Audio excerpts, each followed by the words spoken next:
श्री श्री 1008 श्री युवराज स्वामी रामकृष्णाचार्य जी महाराज को social media पर follow करके दिव्य सत्संग का आनंद प्राप्त करें।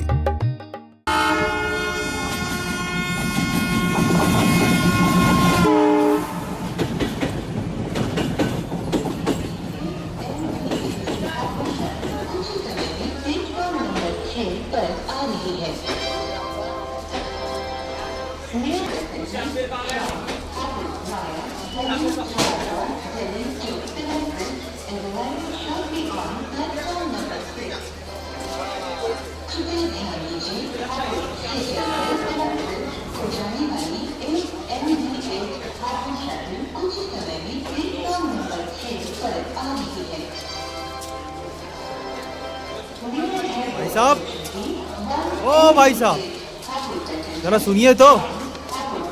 भाई साहब, इतनी भीड़ यहाँ इटारसी में उतरी है और ट्रेन भी लगभग खाली सी हो गई है और सभी के माथे पर तिलक भी दिख रहा है।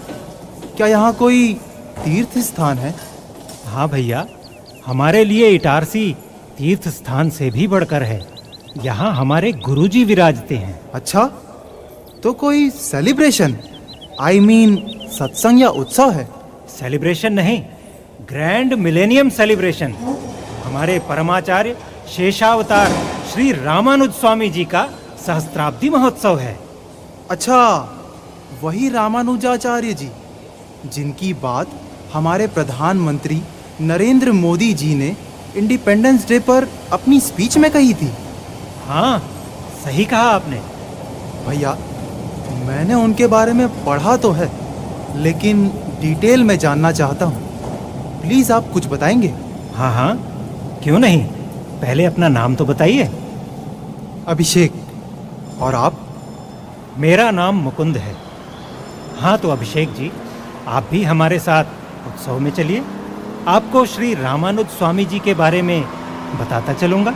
ओह, माय प्लेजर। चलिए चलते हैं।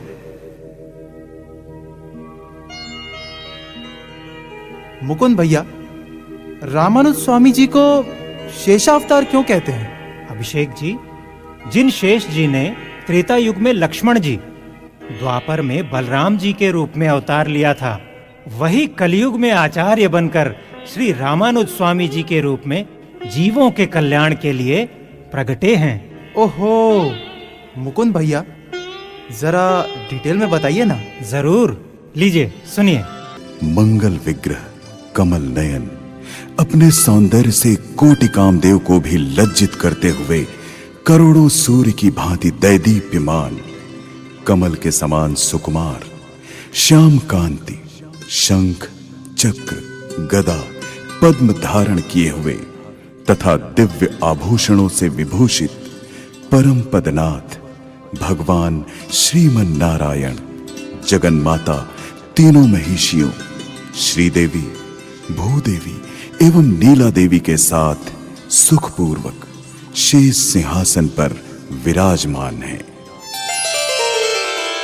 प्रिय, आज आप कुछ दुविधा में लग रही हैं। हे नाथ, आपकी इस नित्य विभूति श्री वैकुंठ में सदैव आनंद ही आनंद है, परंतु उस लीला विभूति संसार में जीवों की दुखपूर्ण दशा देखकर हमें अत्यंत चिंता हो रही है। हे जगत जननी, अपनी संतानों को दुखी देखकर आपका चिंतित होना स्वाभाविक है। स्वामी, क्या ऐसा कोई उपाय नहीं है जिससे संसार के जीवों का दुख दूर कर उन्हें सदा के लिए सुखी किया जा सके? हे देवी, हमने अनेक बार आपके साथ राम, कृष्ण आदि रूपों में अवतार लेकर जीवों को कल्याण का उपाय बतलाया।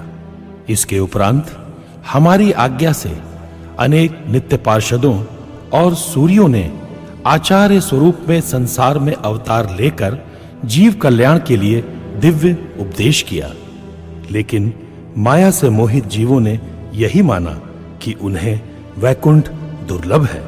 इसलिए अत्यंत थोड़े ही जीवों ने उस उपाय को अपनाया। हे नाथ, संपूर्ण जगत मात्र आपके संकल्पाधीन है। आप ही सबका दुख दूर करने वाले सच्चे रक्षक हैं। तब आप चिंतित क्यों हैं प्रभु?